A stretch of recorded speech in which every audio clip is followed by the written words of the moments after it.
How did you get into sign language? How did I get into sign language? My brother was deaf, Oh. and I learned at a young age. I went to the school for the deaf. He went to the school for the deaf, and I went there during the evenings and learned sign.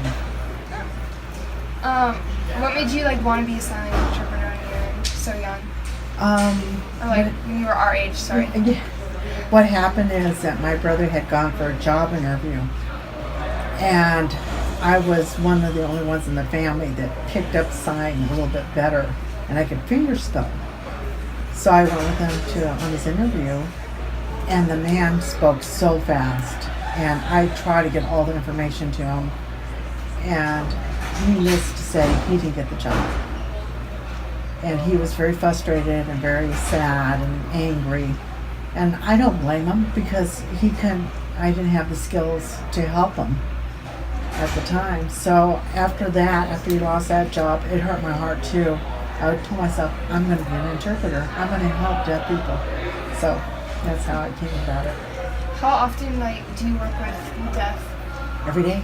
Every day? Every day. Alright. Do you have different people to work with, or do you stick to one person? Oh, we have students that we work with, and it just depends. Because sometimes when they're not here, sometimes they'll tell us to go to another school when another interpreter is sick or something, and so we'll go and we'll help other students at different schools.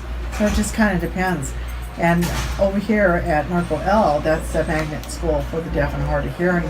We have a lot of deaf kids that are start up from preschool and go through the 6th grade all through Norco. They go to the intermediate school, and then they come here to the high school. So we're kind of lucky all in a row. So at least I don't have to travel too far. What is it your daily routine as a sign language interpreter? As a sign language interpreter, well, like I said, I get here to the school. I'm in class by 7:40, and then I go from class to class with my students. So when they go in the first period, which is government, I go with them. And after the teacher's giving a lecture, I give a lecture too. And then I go on to their second, third, fourth, and so on. How was college to get here?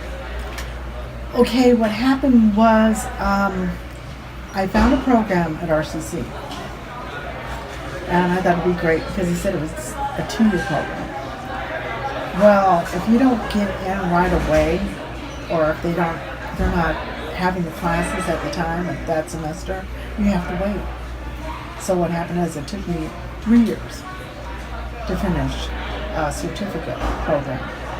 And that wasn't too bad, but I went on and got my associate's degree along with it. Because if you're going to work in a school setting, you have to have a little bit of knowledge of what the teacher's talking about.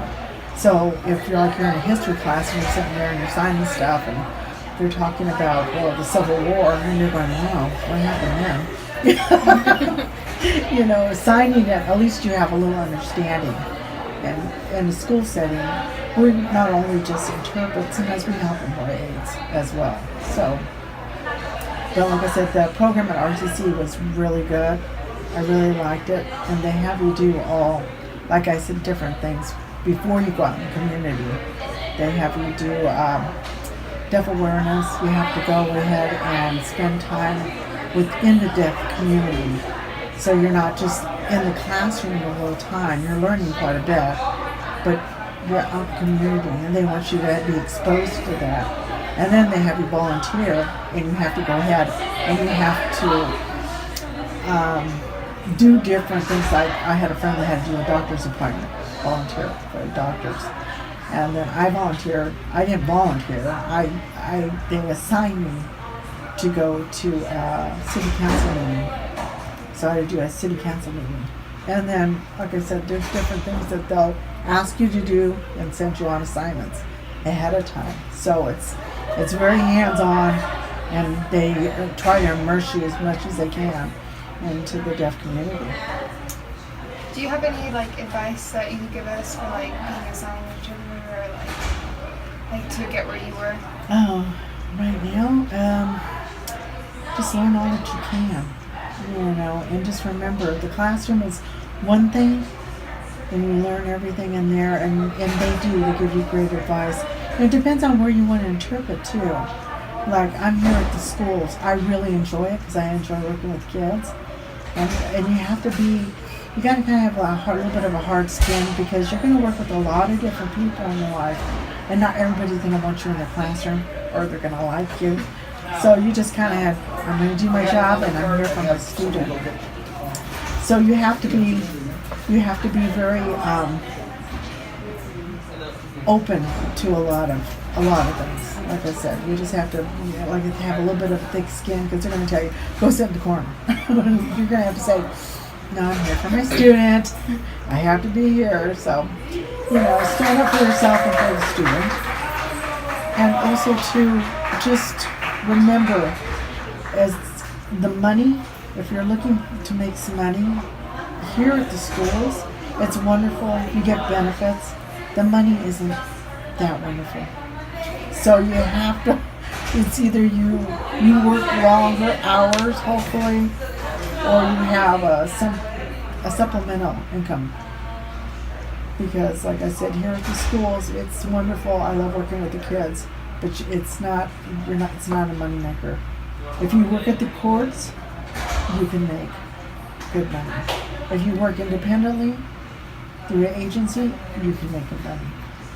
So it just kind of depends on what fields you want to go into. The medical field, from what I understand, you can make good money. But like I said, here at the schools, not so much. But the benefits are wonderful. So, what is it like to work with the deaf?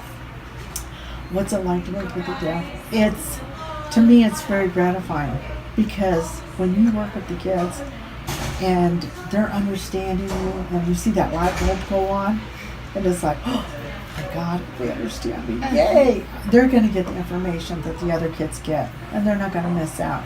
So that way they can learn. I mean, they're smart. There's nothing different about them. The only big difference is they can't hear.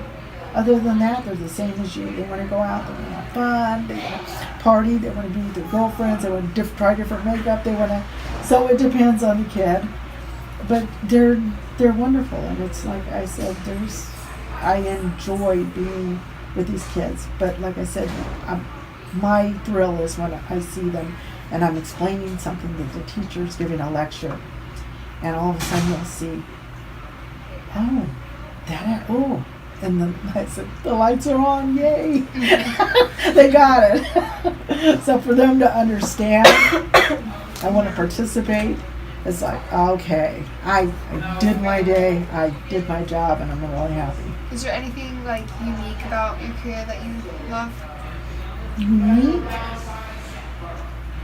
No, the only thing I can say, and it's not unique, it's just very satisfying.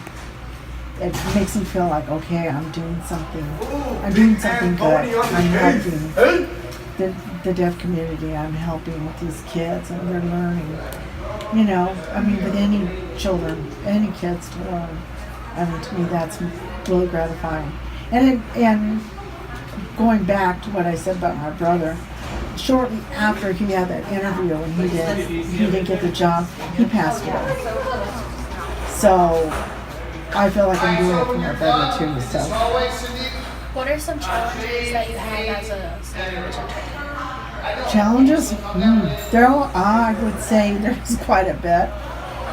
Sometimes the kids don't understand you. Sometimes, like kids, they don't want to look at you. Or they get mad, they have their little days. Or sometimes PE. I've been with kids that have PE. I've been at football practice. That was pretty challenging. It just depends. It depends on the student, it depends on what they're involved in, and it depends on the day. Like I said, we all have good and bad days, so